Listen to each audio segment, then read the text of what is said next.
Welcome to Real Estate Coaching Radio, starring award-winning real estate coaches and #1 international best-selling authors, Tim and Julie Harris. This is the #1 daily radio show for realtors looking for a no BS, authentic, real-time coaching experience. What's really working in today's market, how to generate more leads, make more money, and have more time for what you love in your life. And now your hosts, Tim and Julie Harris. Welcome back. We are on year 4 and 5. We're going to try to do 2 years this year of your real estate agent 5-year plan. And thank you for all the great feedback on this particular topic. It's been fun for us to formulate the idea of this podcast and put together the notes. And like I said, today we're going to try to not just cover year 4, but also cover year 5. That's right. So a reminder, we created this podcast series, Real Estate Agents 5-Year Plan, to provide you, our listeners, a specific, practical, and tactical plan to meet or exceed your goals in your real estate career and ultimately in your life in 5 years or less. And again, today we're talking about year 4 and 5. As always, thank you for keeping this podcast the #1 daily podcast for real estate professionals. And remember to like and subscribe so that you receive every show the second that it's released. And if you're on iTunes, please do give us a 5-star review and then share with us why you liked the show. Your continued support and encouragement are always greatly appreciated. Now, remember that today's show is sponsored by one of our favorite companies, RedX. So if you're finally ready to become a listing agent, we talked to you about that on every podcast. Of course you are. So the great news for you, this podcast is sponsored by our favorite seller lead system.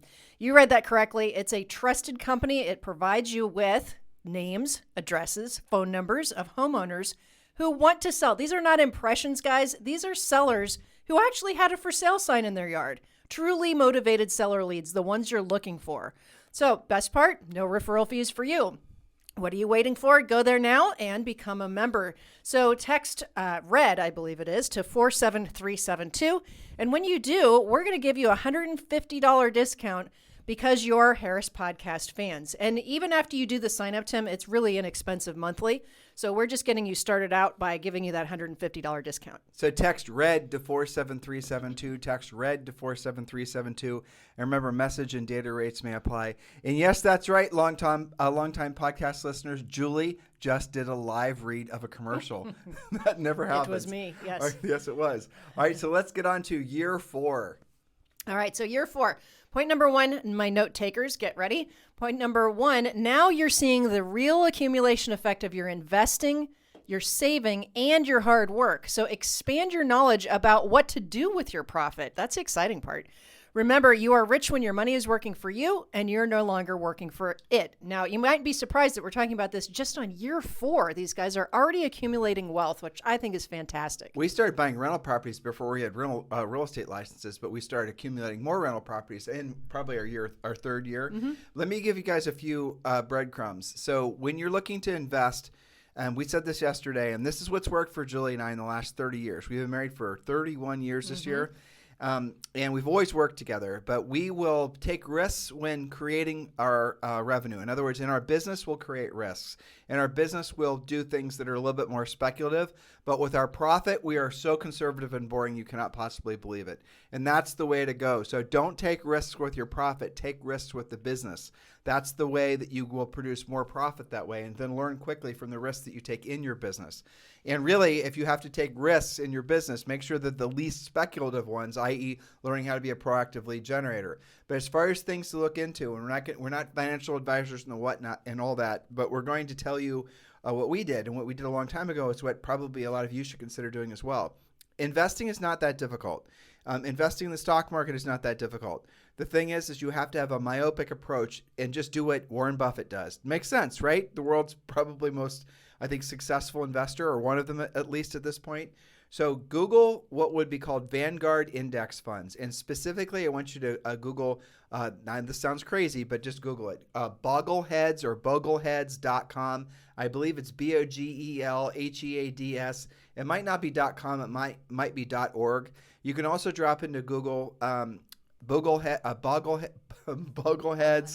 5-fund portfolio and 3-fund portfolio. Okay, so what is it? These are index funds, and index funds are great because they take an index, which is a small sliver of like, for example, the S&P 500. So you can buy an S&P 500 index fund through Vanguard, and you can essentially make it so that your cost of investing in the money is virtually nothing. The problem is a lot of times if you passively invest or invest with somebody who's going to manage your money for you, they're going to charge you 2 or 3% per year, and then they're also going to charge you, depending on what kind of investment it is, up to 30% of the upside. We had, somebody pitched us the other day, and they didn't want to charge us anything to keep the money in the fund every year, but what they wanted to do is 30% of all the profit. So at the end of the year, if there was profit, they took 30%. If there was no profit, they didn't take any money, but still, I mean, that's not that good, right? And especially when you compare it to index funds. And there's an old story that goes that Warren Buffett was, he was essentially placing a bet. I think it was just a gentleman's bet, but it was a bet with somebody who was at the time a very famous hedge fund guy. And the hedge fund guy thought, well, because of his more risky investments over a certain amount of time, and I think it was only 5 years, that he was going to be able to outperform the index funds or the S&P 500 index fund types things. And Warren and him had this bet, and Warren, of course, won. So, and the moral of the story, too, if you want me to really emphasize this, is Warren Buffett is on record of saying when he passes away, he's going to convert his assets that he's leaving for his heirs into index funds so that basically the money's going to have a higher likelihood of continuing to compound. Generally speaking, especially over this last run-up, money has been doubling in the stock market every 7 years. So you put $1 in 7 years, it's worth $2 kind of thing.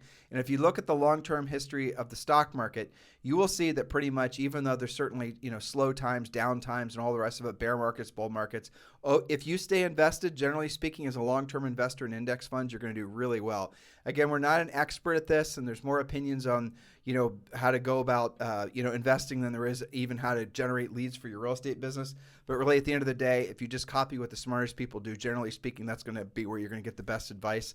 And Warren Buffett makes no money from saying what he did. He doesn't sell any of what I just said to you, which makes his advice, in my mind, even more reputable.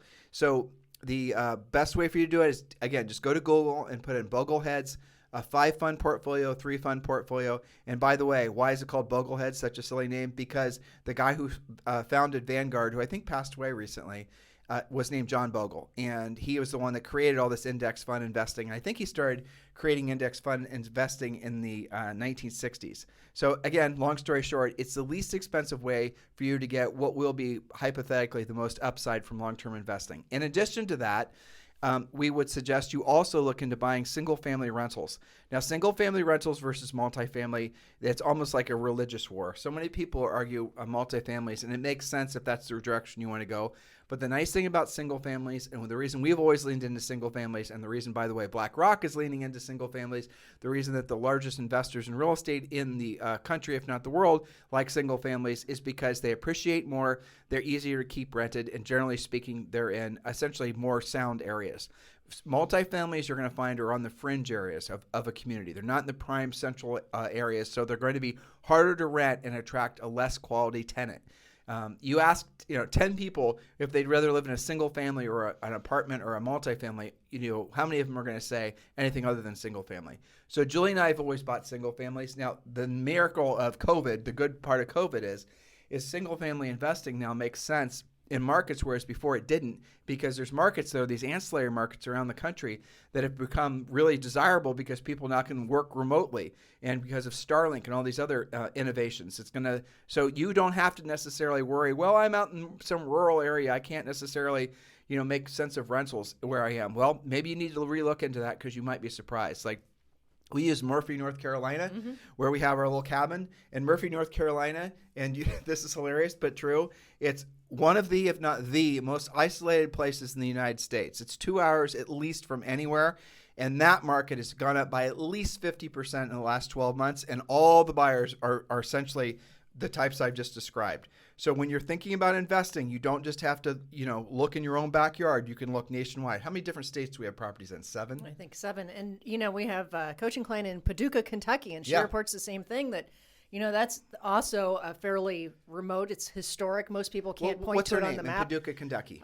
Sarah Gibson. All right, so Sarah Gibson, her average sale price in Paducah, Kentucky is how much? Maybe 225. Okay, so if you buy a 225er from Sarah Gibson, let's say you pay cash for it, just to keep the math easy, that's probably going to rent out close to $2,000 a month. Yeah, and she still has inventory around 150 to 175. Yep. And California and Florida agents, we're talking to you guys because a lot of that's you right. have not been investing because you look in your own backyard and you go, holy cow, I don't want to pay $1 million for a rental property.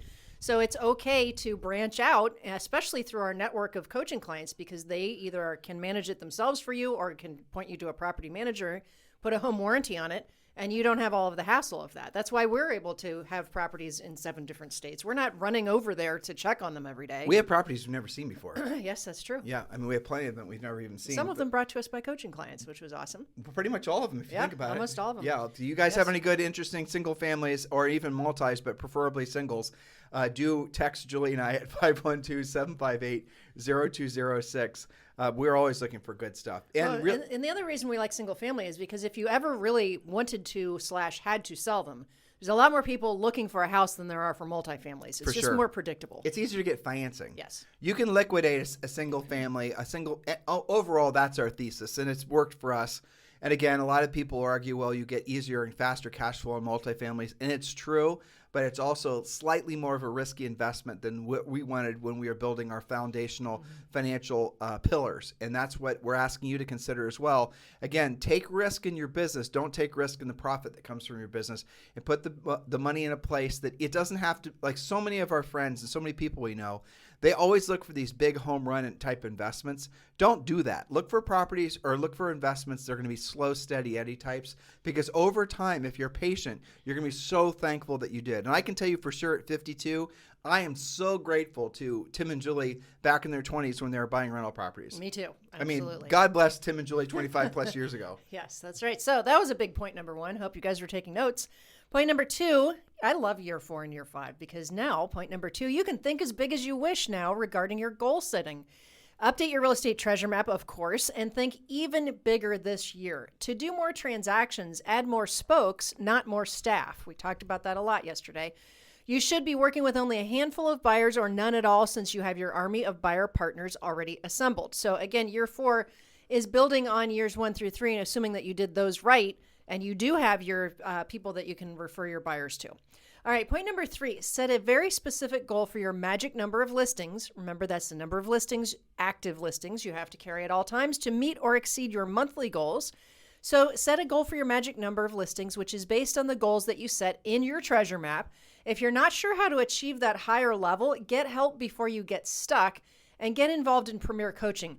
You know, Tim, I was thinking about these points this morning, and I was looking at the fact, yes, that many of our Premier members join when they get right about here, whether that's officially their year 4 or not, you know, maybe they're into it, and they're at like 3 to 7 million, or they're at 10 million, but they've done it 2 years in a row. So we get a lot of folks that are new in the business want to do it right the first time. Yes. Then we get a lot of folks, like you said, in year 3 or 4 that didn't do it right the first time and want to go back and do it right. That's right. They're a little stuck. That's the profile of our 2 clients. Agreed. They're the people that basically are done getting ready to get started. They've had some false starts. They followed some false profits, basically. They followed false profits that resulted in no profits. You guys get that? and then we have a fair number of new agents that are joining because of the fact that they don't want to screw around wasting time. They just want to essentially ascend as fast as they can. You mentioned the real estate treasure map. That's our fill-in-the-blank business plan. We talk about that on our podcast every day. Make sure if you guys, you should all download it and just text the word Harris, our last name, to 47372. Text the word Harris, our last name, to 47372. And when you do, remember, you're also going to be entitled to a free coaching call with one of our new member coaches. So text the word Harris to 47372, and we'll text you back a link to download the real estate treasure map. Yes, so you see a theme coming here. We're talking about listings, and it all predicates you having done your plan. So number 4, this is also an exciting point. I love this one. Upgrade everything. Your listing presentation, pre-listing package, and all of your support material. Use better paper, use better color, upgrade everything. But next, upgrade yourself. Refer to the Upgrade Everything chapter in Harris Rules. We're talking about upgrade your haircut, your glasses, your watch, your shoes, your wardrobe, your car, your technology. If you're still using a laptop that's 8 years old, you probably need to upgrade. You guys go back to day one when we were talking about your 5-year plan, and we discussed with you we shared with you the plane taking off analogy. Mm-hmm. So what's happening in year 4 and really year 5, you are just starting to hit cruising altitude, but what you're doing is starting to level off and pull back on the amount of ferocious, constant, never-ending energy it took for you to get there. And that's when now you can reassess. Year 4 is about continuing to do what you did to get there in the first place. You can't stop doing what it took to get you there in the first place. And now that you're at cruising altitude, you can start deciding, okay, you can keep the plane straight and level for as long as you want at cruising altitude. Or what some of you are going to start doing, which is Julie just inferred, is you're going to say, well, you know what? I now know I can take a consistent number of listings that will result in a consistent amount of profit every single month, which will result in me building a consistent amount of wealth from my passive investing. But now I want more. I want to take it to the next level. I can comfortably do what I'm doing. Maybe you're getting a little bored because it's easy. It happens. So now you want to go to the next level. Well, it's very easy. All you've got to do is increase your magic number of listings, and then you'll magically increase the amount of profit you'll make from your business, right? That's how it works. That's our whole system. It's not that complicated. Just do as we ask, and don't try to add too many more moving parts, because it's going to distract you from the very things it's going to take for you to get up to cruising altitude. Yes, so point number 5, don't let your ego lead your decision making. This becomes very prevalent right about this time. You will be tempted by ego advertising, making videos, wanting to be an influencer. Be cognizant of the fact that none of those things lead directly to your profitability. And remember that it's the repetitious boredom that pays off. You've already experienced that by this time in your career. And doing what you don't want to do when you don't want to do it at the highest level might be getting boring, but you've built your skills up along the way. So work on becoming more and more efficient at your lead generation. How many people do you have to speak with to set your next listing appointment? Gamify the process to avoid boredom and keep building skills. I'm going to use the example from, and I can't remember his name right this second, somebody we talked to this morning on our walk who had lost a few deals, okay? And, we all can relate to that. We went through that when we were selling. And, you just get so mad and so stuck. And I said, look, you can think about this for the next week, or you can just set your next listing appointment today. After I asked him to make sure he had the experience to be able to pull that trigger. He did. He'd been in business long enough. And I said, I challenge you, set your next listing appointment by the end of the day. Not the end of the week, not the end of the month, immediately, because you have to have a hard reset. That's somebody who has the skill that can do it. And that's what I'm talking about. Become more efficient instead of becoming more bored. In other words, also, is that you didn't want him licking his wounds for too long and lamenting his losses. You wanted to get back on the horse urgently. In the saddle. Yep, and that's really the bottom line. Because the emotions of losing are, if you still stay in that losing emotional state, you start attracting more things that are going to reinforce thinking and feeling like a loser. And guess what you become? You're in this omni state of being a loser. And it's very hard to break away from that. And then you can lose days, weeks, months, and sometimes decades. Yeah, you just have to say next. Because you didn't break free of it, right? You start watching things, you start reading things, you start hanging out with other people that reinforce losing, in essence. I mean, just to yes, and use by the Julie's way, word. he's already set 2 appointments. Okay. Okay, point number 6. Raise your average sale price. Now that you can easily do at least 24 transactions per year, check out this math. 24 transactions times 12,000 average net commission. We're using $500,000 sale as our example. So let's see, we've got $500,000 sale makes $288,000. Now look at this. If you raise your average sale price from $500 to $750, which is viable in most markets right now, with an average net commission now of $18,000 instead of $12,000, on those same 24 transactions, you'll now make $432,000 versus $288, doing the same number of transactions. Make sense? Yeah, it does. So again, Julie's trying to show you this all comes down to math. And once you've gotten up to year 4 and 5 and you're cruising altitude, at that point, if you want to make more money, if you decide you want a bigger house, you want to go on more vacations, let's say you decide you want to buy a nicer car, let's say you want to, donate a whole bunch of money to something or help build a church or build whatever it is, you can do it simply by adding your and basically increasing the number of listings you have at all times. And for you to go from consistently listing, say, 3 houses a month or 2 houses a month or 10 houses a month, for you adding on a couple extra house listings, the amount of money that translates to on an annualized basis is extraordinary. So this is the blessing of real estate. Real estate is the greatest blessing, one of the greatest businesses you can get into. as a small business owner, provided you're focused on primarily being a listing agent. And that really is the truth. Remember, in your first year, you guys got to go back and listen. This is your 5-year plan. You've had to work your butt off for the first 2 years. That's just the truth.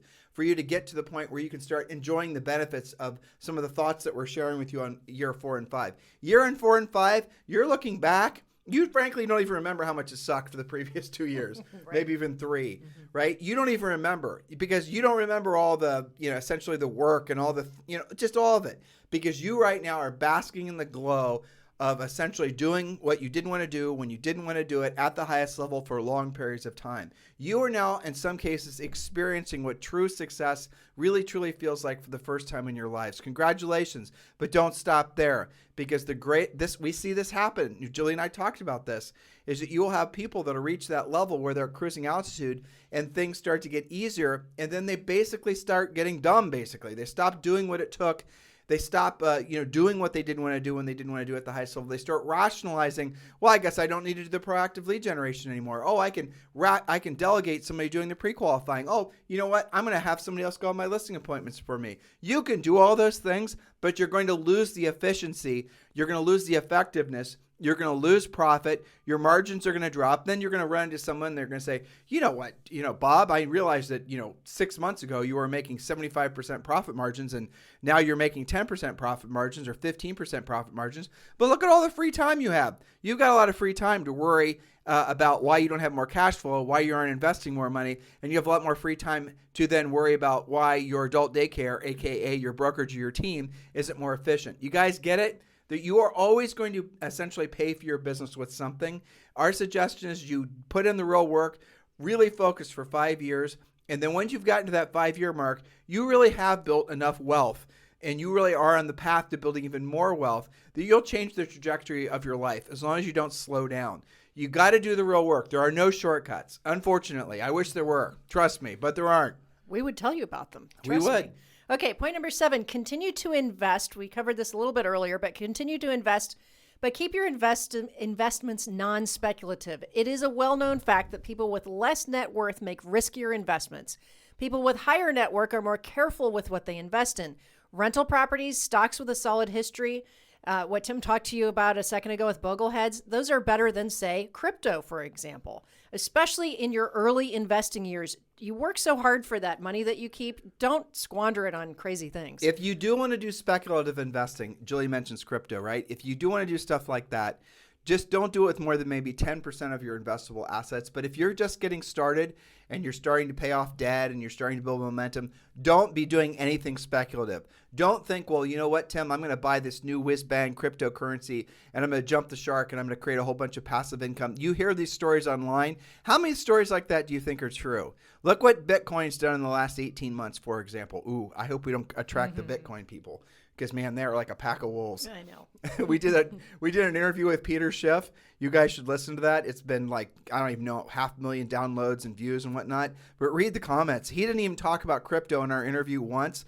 But because he's basically somebody that says crypto is nothing more than a bubble, and he really has good reasons to say what he does, the crypto people have organized from around the world. And anytime Peter shows up anywhere on any podcast or video, they just swarm. It's the organization of the Bitcoin people and the crypto people is actually quite extraordinary. But do listen to the interview we did with Peter Schiff, because what he does talk about is inflation. And we did that interview quite a while ago, and everything he said about inflation is absolutely happening. If anything, his predictions with regards to inflation were too conservative. Point number 8. Point number 8, continue to systematize your lead generation spokes that are in existence already so they become very predictable. And also, of course, consider adding a new spoke and perfect it this year. You should be able to do that at this point.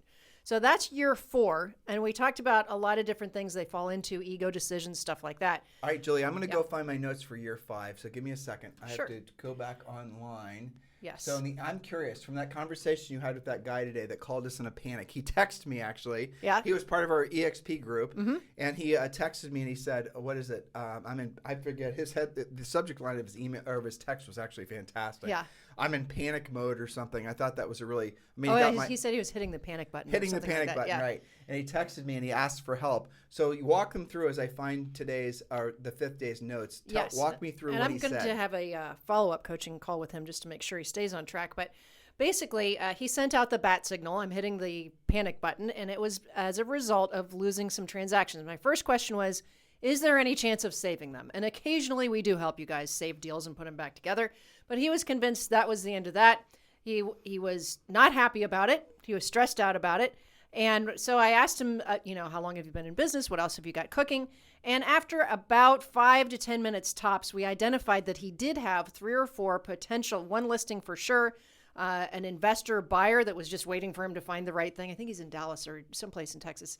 And that he had some other opportunities that he had to close on. And we talked about where his business had come from. He had gotten some deals from open houses. So we put together not a 90-day plan, not a 5-year plan, but we did a 7-day plan because that's what you guys need when you get stuck in this negativity rut.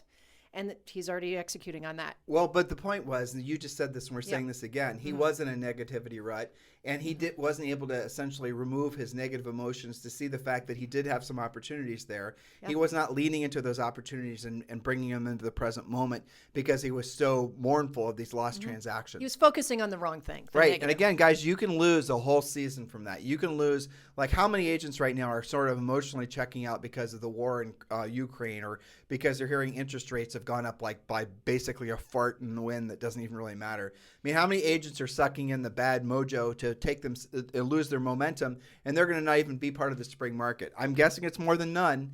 All right, so guys, bottom line is, by the way, when you need help, if you're a coaching client, obviously ask one of our great coaches. And we're always here to help you. Premier Coaching is Premier Coaching for a reason because we have some of the nation's best real estate coaches. And then when you're in Premier Coaching, you can actually ask your coach in real time on the daily semi-private coaching call every work day what your questions and your challenges are. Now, if Julie and I personally sponsor you at EXP, the experience that guy had is what you would have. So if we're your personal sponsors at EXP Realty, you have Julie and I's private cell phone numbers, and you text us and we call you back. So if you're interested in joining EXP Realty and you're looking for a proactive sponsor in your success, and you have not already chosen a sponsor, Julie and I are formally applying for the job of being your EXP Realty sponsor. You can text me directly at 512-758-0206. For those of you who are just getting ready to get started thinking about joining EXP Realty, I've got a solution for you there as well. Just text the letters EXP to 47372. Text the letters EXP to 47372, and you'll be taken to a website which will answer all your questions. Just make sure you watch those videos. But for the rest of you who are ready to join and you're looking for a sponsor, we are here to be your sponsor, 512-758-0206. All right, as promised, we are moving on to year 5. And year 5 is also very exciting, but here's some questions to make sure that you are on the same page here. Question is, what have you already built for yourself in terms of passive income? It's a good place to be introspective, year 5. Are you working on your EXP revenue share? How are you doing on that? Are you still circling the wagons on whether you should do that or not? What are you investing in? You will have created passive income sources by year 5 or possibly sooner that replace your need to earn personal income for you and your family, at least part of it. Point being, by year 5, you will be, by our definition, rich. Rich is where your money works for you, and you don't have to work for your money. All right, so let's drill down on what Julie just said. So what we're talking about is a simple fact that by year 5, now the analogy of the spokes applies for lead generation, right? That's normally where we will show you guys how to create multiple sources of thank you, Julie. Yep. You could have just told me, by the way. That's okay. I didn't interrupt you. Multiple sources of income is what you're saying. She's telling me to turn off Wi-Fi. Multiple sources of leads. So the original spokes in the wheel analogy applies to creating multiple sources of leads. Remember, more spokes in the wheel, the stronger the wheel you have. Ideal wheel has no more than 5 to 7 spokes. You can read our best-selling book called Harris Rules to get more of a drill down on that. But that same analogy applies to creating passive income for yourself. In our opinion, the mission that you should be on in your real estate business is not to be famous, not to be an influencer, not to have everyone know your name, but to be rich where your money works for you and you no longer work for your money. Along those lines, you want to create 5 to 7 spokes. That's the ideal scenario. And Julie and I have been at this for 30 years, and we do not yet have 7 spokes. But here's the rule: is we want to have ideally 7 spokes that cover at the very least our minimum monthly overhead, and each of those personal and each of those spokes have to be independent of each other. So that means you're going to have, for example, you guys would have rental properties. You'd have EXP revenue share. You might have investments in dividend-paying stocks. You guys get it? So there's multiple ways, because the ideal scenario here is if one of those spokes starts failing, it doesn't work. You get laryngitis or something happens. You just all of a sudden, there's another pandemic. You've got multiple sources of income coming from other things. And you guys can create the foundation for 7 different spokes in 5 years. But really, once you have 4, maybe 5 foundational spokes that are at least covering your personal overhead per year, you're going to have one that out accelerates the others, but still focus on creating more, because what if the runner all of a sudden stops producing the same amount of revenue? You guys get it? Then you've balanced out. This is year 5 stuff, not year 1 stuff, or year 2 or 3 or 4. This is year 5 stuff. You are now working on creating an abundance of wealth for yourself by creating an abundance of cash flow that you're then going to be reinvesting. So let's stick with 5 sources of income. If you have 5 sources of income and one is covering all of your personal overhead, you are, as Julie just said, rich by our definition. Where your money's working for you, you no longer have to work for your money. Now, the other 4 spokes or 3 spokes, or stay with me on this, don't get too stuck in the numbers. That money goes to reinvesting. So the money that's coming from the other sources, don't spend it. Don't go to Vegas. Don't blow it all. Buy more rental properties. Buy more dividend-paying stock. Buy more things that are going to be assets for you that are going to create even more abundance. Pay off your kids' 529 plans. Fully fund your health savings plan. Do whatever it takes. Create a huge cash reserve account for yourself. As we discussed in year 2, you're supposed to be working on 90 days worth of cash savings, and then 6 months of cash savings. So now maybe in year 5, you have 12 months worth of personal cash savings. If you have a burn rate every month of your family, say, spends $15,000 a month, you want to have $180,000, $200,000 saved in cash. Not in cash flow, not in something you can access, but in cash. Put it someplace where you know it's always going to be there. You guys get it? That's what you're supposed to do, but you will not be able to be in that position to start creating these multiple wealth drivers if you have been buying all of your business, frankly, if you've never learned how to be a proactive lead generator.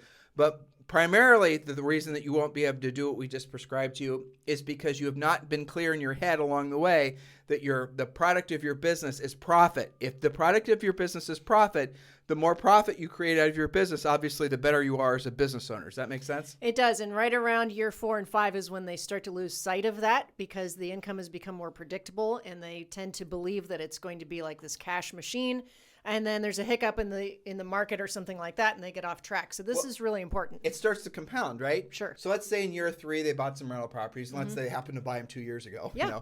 And those rental properties that they bought are now worth twice as much as what they paid. Now, it's not always going to be like that, obviously, but you guys get the idea.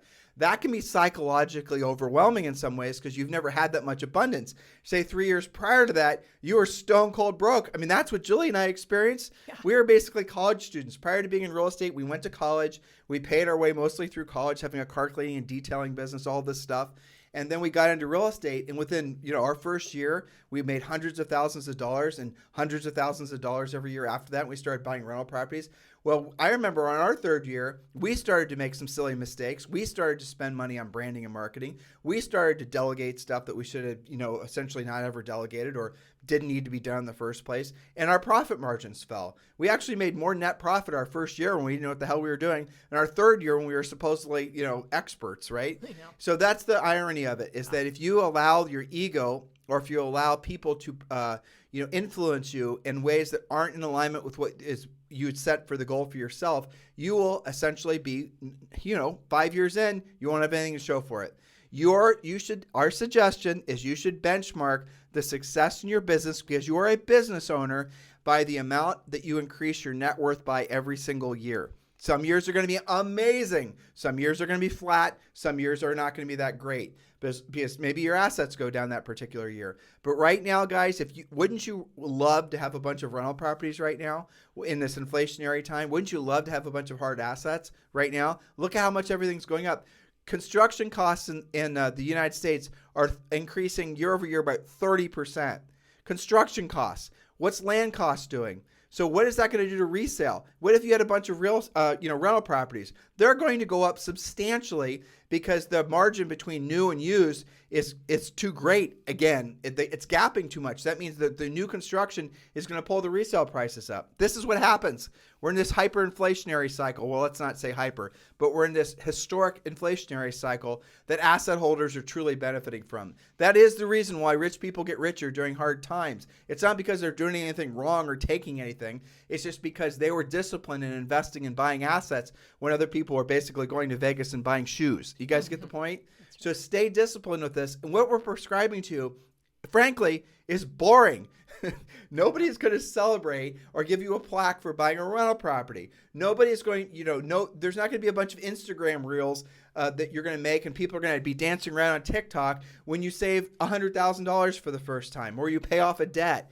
That isn't the way that essentially society awards people nowadays. But you need to stay true to what your mission on this planet is, which is hopefully getting to the point where you are financially free, where your money works for you and you no longer have to work for your money.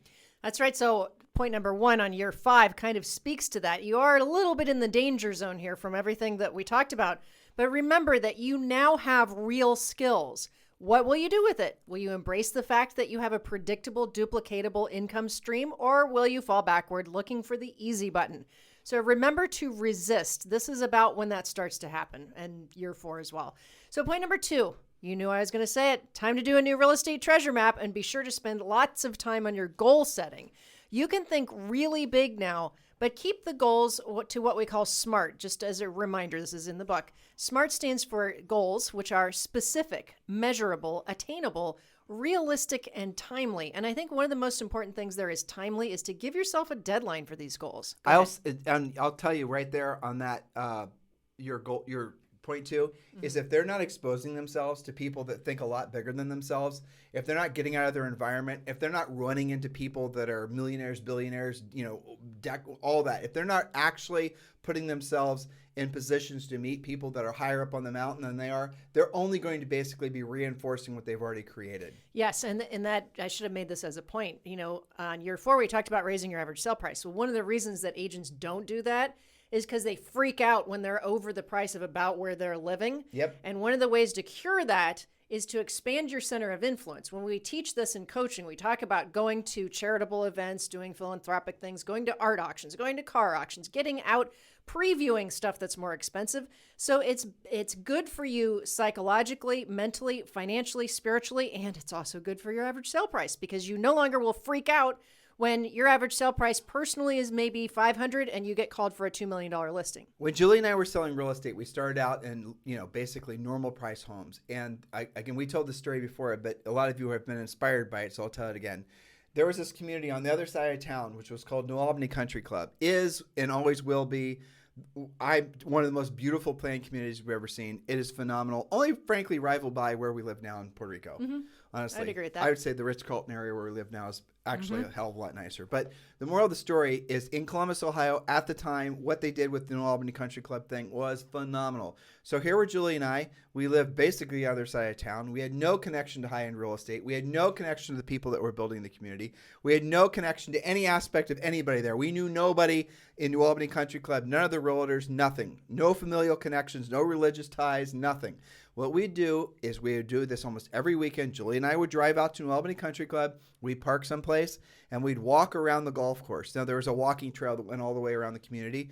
We did that to make ourselves uncomfortable because we wanted to walk, say hello and, walk past other people that were living there. We wanted to see how they lived. We wanted to saturate ourselves what it would like to be living there, to work there. And what we realized quickly was they were just like us, just with a hell of a lot more money. Indeed. Yeah, that's it. That was basically it. So what did we do? We set the goal of moving out to New Albany Country Club. We moved out to New Albany Country Club when you were 29. Mm-hmm. Yep. That's right. And it was this big, beautiful brick mansion, basically. Mm-hmm. I was 30. Because I think that was our 4th house. Yeah, so that was 19. What year was that?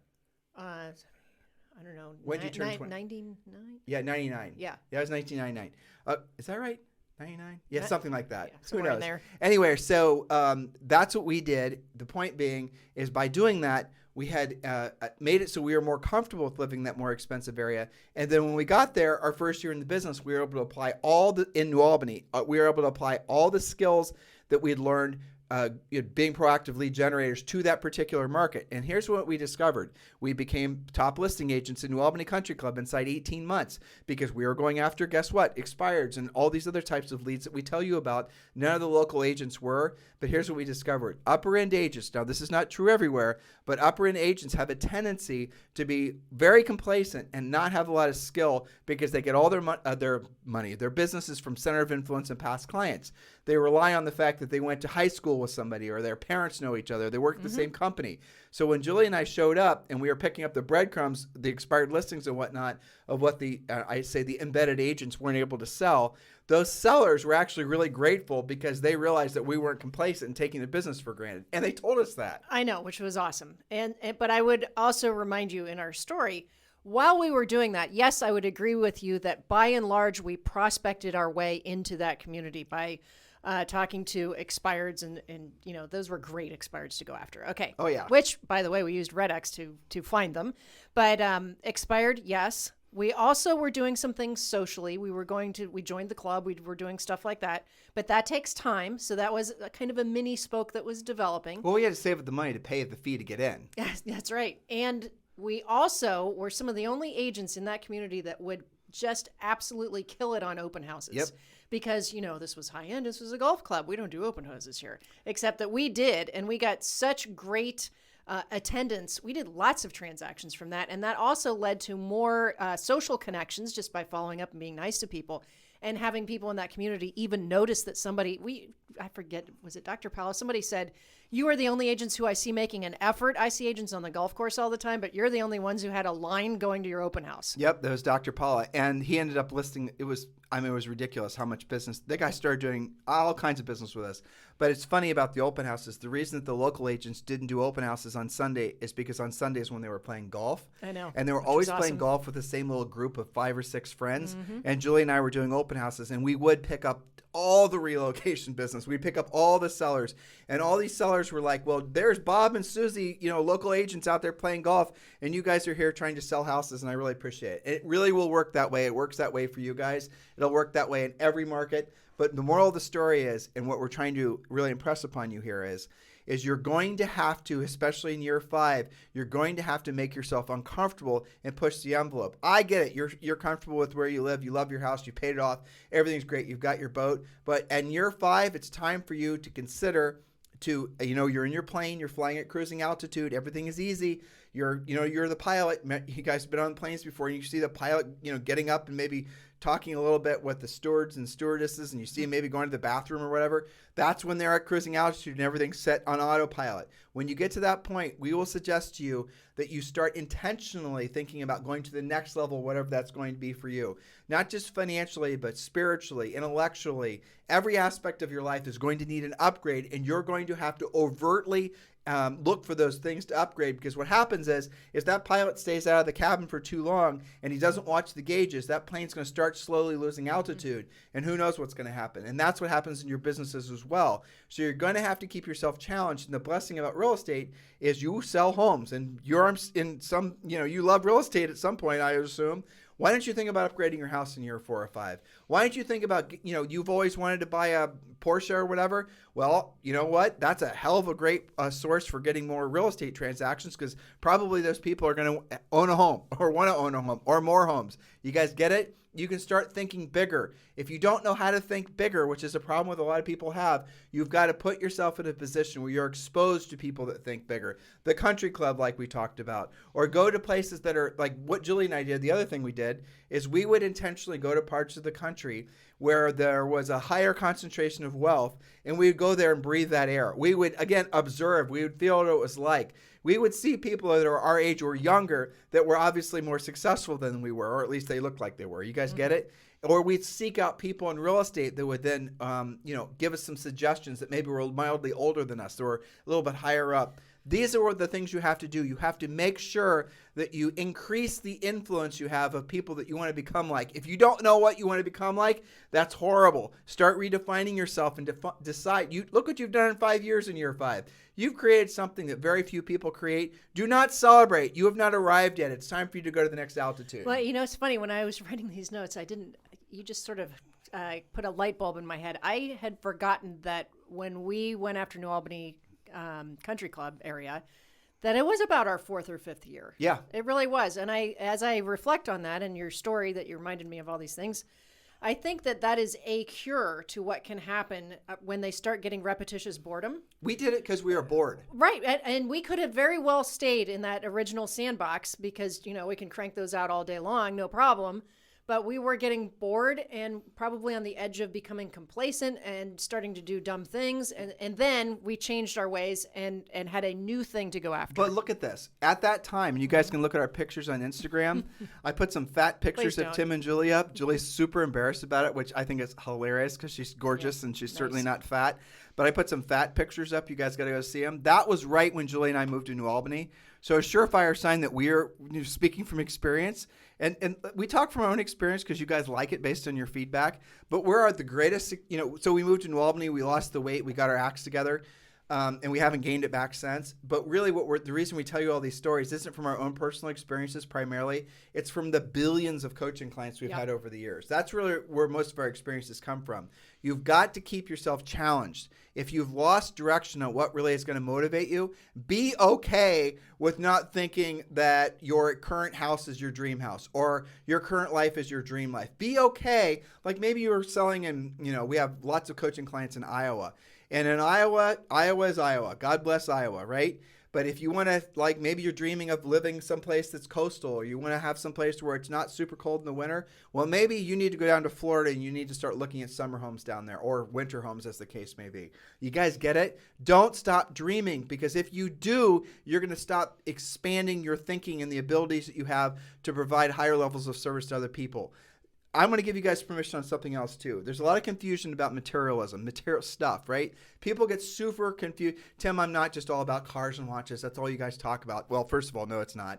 But for those of you who think that we're just all about crap, here's the thing, is that you are a spiritual being and a physical manifestation. And, forgive my woo-woo-ness there, but there it is. You're a spiritual being and a physical manifestation.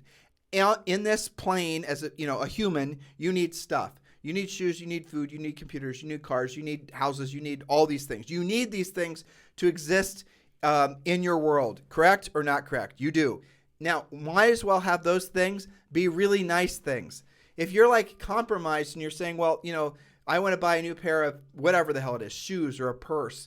And, if you want to buy let's say you're a lady and you want to buy a new purse and you've always dreamed of having a Louis Vuitton purse. I remember when Julie bought her first I bought Julie her first Louis Vuitton purse. And I remember when I bought Julie her first Rolex, right? All these things. She always wore this nice little Timex that she had when she was in high school and it was just fine. And I tried to show her Rolexes before. She never wanted to buy one. And so she was at a closing. There was a Rolex store next door. I just went over and bought it and gave it to her as a present.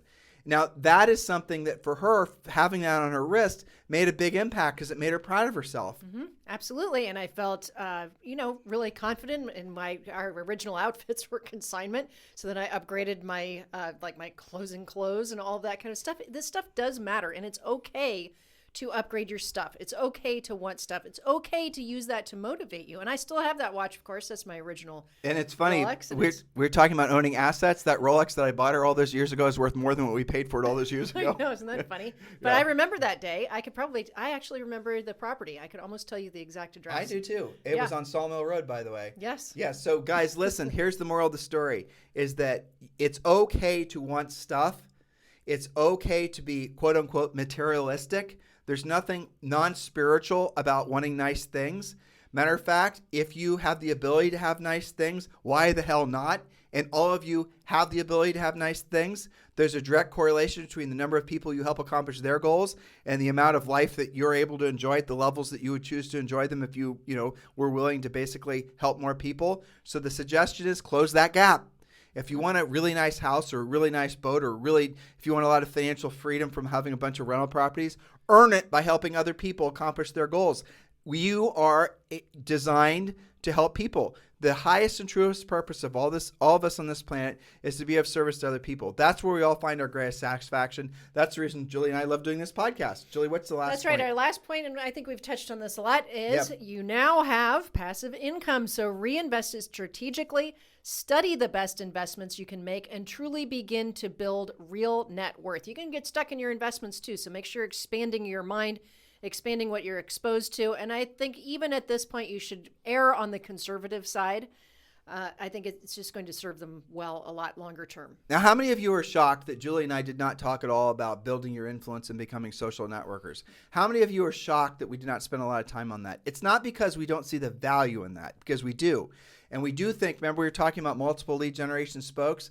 What you should do is, this is the way to think about it. You got to put the proactive lead generation spokes on your wheel first, because those are the ones that are skills-based that you can't have taken away from you, that you then can basically replicate and improve and generate more business from.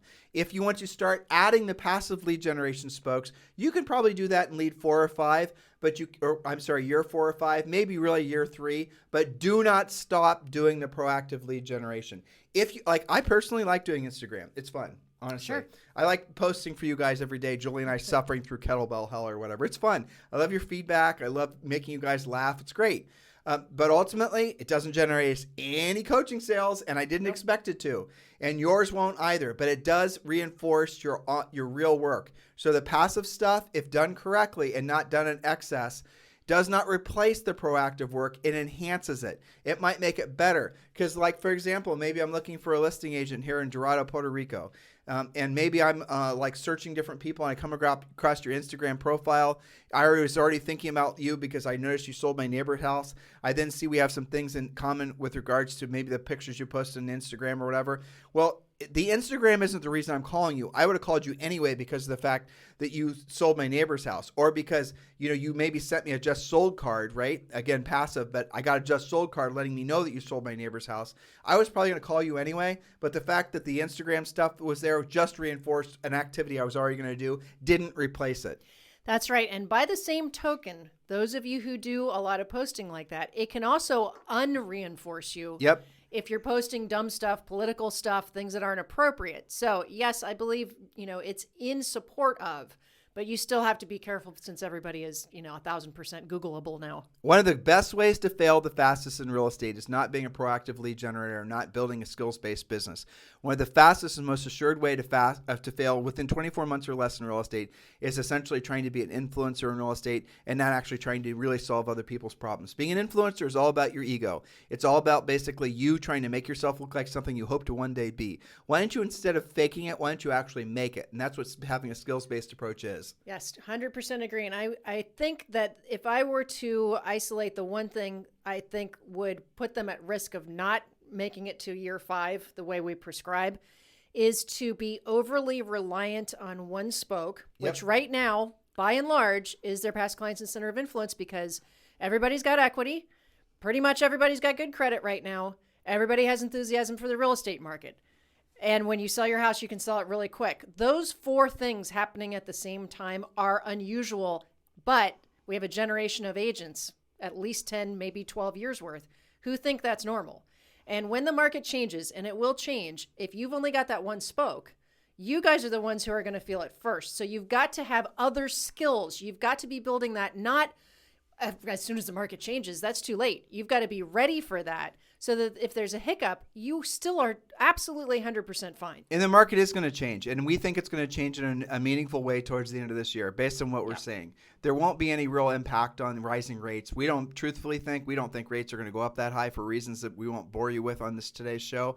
But the reality of it is there's still a massive amount of demand, and there's still a massive, for every one house that comes for sale, there's got to be 10 buyers that want to buy it, even if it's not a great listing, bad location or condition or whatever. It doesn't matter. It's still a seller's market. It's going to be for quite a while, and pretty much all price ranges. Yes. But you're going to start seeing cracks, and it's definitely going to start happening on the lower end, because that's where the rising interest rates truly affect people, because they haven't had time to build up a lot of equity other than maybe their down payments. That's right. But when we start seeing signs of that, we're going to let you know. But Julie's point is incredibly valid. Go and start building your skills now. Become a powerful listing agent. Follow the 5-year plan that we've just created for you. Challenge yourself. Make your the 5-year plan we just gave to you. Have it done in 3. Why not? So, Julie, why don't you round the bend right there? Yes. So, of course, thank you for keeping this podcast the #1 daily podcast for real estate professionals. And always like or subscribe so that you receive every show the second it's released. And if you're on iTunes, please give us a 5-star review and then share with us why you liked that show. Your continued support and encouragement are greatly appreciated, of course. Guys, thank you for continuing to make this the #1 listened to daily podcast for real estate professionals in at least the United States. It is truly our pleasure and our honor to be in a position to help so many of you. It just is. It makes us feel fantastic. This is the culmination, our coaching program primarily, but this really is the culmination of our careers worth of work. And this is our opportunity. This is nothing anywhere close to our coaching program. If you guys like this podcast, you will not believe what you get in the coaching program. This is just basically Julie and I skimming the surface of what you get in the coaching program. Many of you are ready to join the coaching program. Stop waiting. Go ahead and just text the word Premier to 47372. Text the word Premier to 47372. That'll take you over to our Premier coaching page, and you can just enroll, depending on which path you choose, for around $100 a month. In the meantime, you guys have a fantastic day. We'll talk with you on the show tomorrow. Remember, we have thousands of past podcasts you guys can download and listen to anytime on every podcast listening widget, Spotify, iTunes, and everything in between. Have a fantastic day.